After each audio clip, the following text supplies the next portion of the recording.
इस वक्त हम एसएससी के दफ्तर के बाहर खड़े हुए हैं और कुछ देर पहले हमारी जो एसएससी के चेयरमैन हैं एस गोपाल कृष्णन, उनसे मुलाकात हुई। कैमरे पर तो उन्होंने कुछ नहीं बताया, लेकिन ऑफ द कैमरा तमाम चीज़ें पर उनसे बात हुई। हमने वो सारे सवाल उनसे पूछे जो छात्रों और शिक्षकों के द्वारा उठाए जा रहे थे। हमने ये पूछा कि आपने एडिक्विटी जैसी संस्था को टेंडर क्यों दिया एग्ज़ाम कराने का, क्योंकि उस पर पहले से तमाम आरोप थे। इसका जवाब उन्होंने ये दिया कि टेंडर देने का काम हमारा नहीं है, टेंडर की अपनी प्रक्रिया है और उसके लिए तमाम वेरिफिकेशन होते हैं।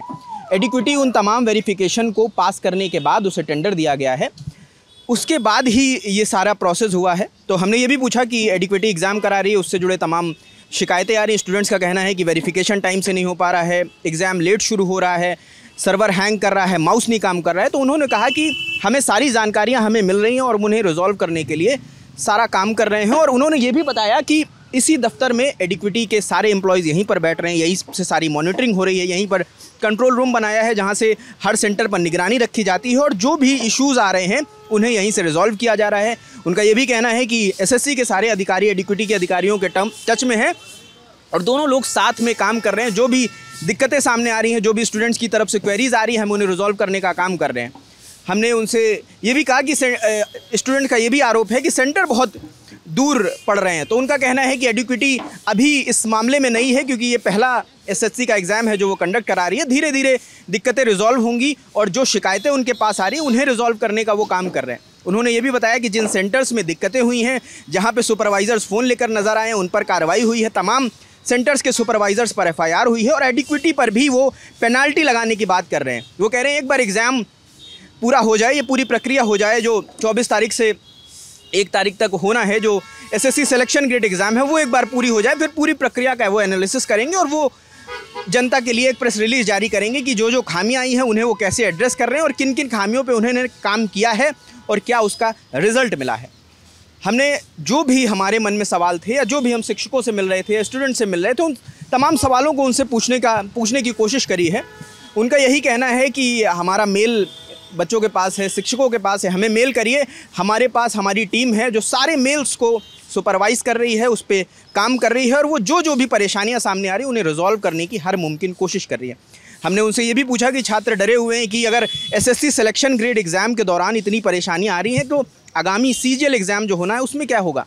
तो उन्होंने इंश्योर कराया है कि हम सीजीएल के लिए हमारी पूरी तैयारी है, हम एडिक्विटी के कंटिन्यूअस कांटेक्ट में हैं, हम दोनों मिलकर तकनीकी जो भी परेशानियां आ रही हैं उन्हें रिजॉल्व कर रहे हैं और हम आश्वस्त करते हैं कि सीजीएल के दौरान स्टूडेंट्स को कोई भी दिक्कतों का सामना नहीं करना पड़ेगा। उनका ये कहना है कि हमें जानकारी है कुछ दिक्कतें हुई हैं, लेकिन हम उन्हें धीरे धीरे रिजॉल्व करने की कोशिश कर रहे हैं। जो बड़ी दूरियाँ हैं, सेंटर्स जो छात्र बता रहे हैं कि बहुत दूर पड़ा है, उन्हें भी रिजॉल्व करने की कोशिश की जा रही है।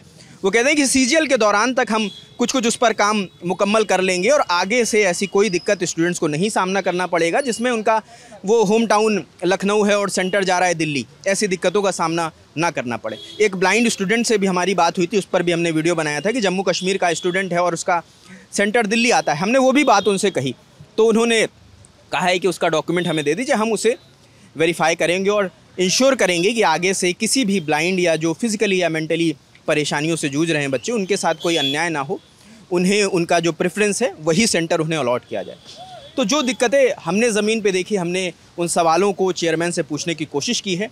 अब चेयरमैन का कहा इम्प्लीमेंटेशन के दौरान कितना नज़र आएगा ये ज़रूर देखना होगा, क्योंकि एसएससी सिलेक्शन गेट का एग्ज़ाम हो गया है। कुछ सेंटर्स पे उनका कहना है कि 194 सेंटर्स में सिर्फ 2 जगह तकनीकी दिक्कत आई है जिसकी वजह से एग्ज़ाम कैंसिल हुआ है, तो उसे वो रीशेड्यूल करवा रहे हैं। और उनका कहना है एग्ज़ाम कैंसिल इसलिए किया गया है ताकि सिक्योरिटी से जुड़ा कोई भी इशू नज़रअंदाज ना किया जाए। अगर कहीं भी छात्रों को दिक्कत आई है तो एसएससी उनके साथ खड़ा है और एसएससी उसे रिजॉल्व करने की कोशिश कर रहा है। यहाँ पर सवाल ये है कि जो वो दावे कर रहे हैं उनका ज़मीनी इम्प्लीमेंटेशन कितना होगा। क्या दोबारा जब एग्ज़ाम होगा या आगामी सीजीएल एग्ज़ाम होगा तो क्या वो परेशानियाँ उन्हें नहीं फेस करनी पड़ेंगी? क्या सर्वर सही से काम करेगा या सिक्योरिटी वेरिफिकेशन हो पाएगा? तो ये ज़रूर देखना होगा। अभी सीजीएल के एग्ज़ाम तक हमें इंतज़ार करना होगा कि वहाँ पर ऐसी कोई दिक्कत तो नहीं आती, एग्ज़ाम सही से हो जाए। तो हम यही कोशिश में लगे हैं कि और भी जितने कंसर्न लोग हैं उनसे हम बात कर सकें और आपके जो सवाल हैं, जो स्टूडेंट्स लगातार पूछ रहे हैं, उन्हें कंसर्न अधिकारियों से पूछें और जो कंसर्न अधिकारियों का जवाब है वो अपने स्टूडेंट तक पहुँचाएँ। आप जानते हैं कल 31 जुलाई को कॉल था, देश भर के शिक्षक दिल्ली में इकट्ठा हुए थे, उन्हें डीओपीटी दफ्तर जाकर उनके मंत्री जितेंद्र सिंह से मुलाकात करनी थी, लेकिन बीच में ही पुलिस ने रोक लिया। उन्हें खदेड़ते हुए कई लोगों को डिटेन किया गया। जो बचे वो जंतर मंतर जाकर प्रोटेस्ट करने लगे, लेकिन शाम 5 बजते ही सुप्रीम कोर्ट की गाइडलाइन का हवाला देते हुए उन्हें वहाँ से भी हटाया गया और वो वहाँ से शांतिपूर्ण तरीके से चले गए, इस वादे के साथ कि प्रशासन उन्हें 2 दिन बाद जितेंद्र सिंह से मुलाकात करवाएगा और जो छात्र और शिक्षकों की परेशानियां हैं उन्हें वो उन तक पहुंचाने की कोशिश करेगा। तो ये अभी लबोलुआब है, क्योंकि हम छात्रों से मिल रहे थे, हम शिक्षकों से मिल रहे थे, लेकिन अधिकारियों से हमारी मुलाकात नहीं हो पा रही थी। तो आज हमारी कोशिश थी कि चेयरमैन से हम बात करें और उन तमाम सवालों के जवाब आप तक लेकर आएँ। तो अगर अभी भी आपका कोई सवाल छूट रहा है जो लगता है कि एड्रेस करा जाना चाहिए और हमसे छूट रहा है, वो आप कमेंट सेक्शन पे बता सकते हैं। हम उससे भी कोशिश करेंगे कि जो भी अधिकारी हैं जिनकी जवाबदेही है वो उसका जवाब दें। तो इस रिपोर्ट पर बाकी आप क्या सोचते हैं हमें ज़रूर बताएं। और कैमरे के पीछे विजय है, मेरा नाम रजत है। देखते हैं द ललन टॉप। शुक्रिया।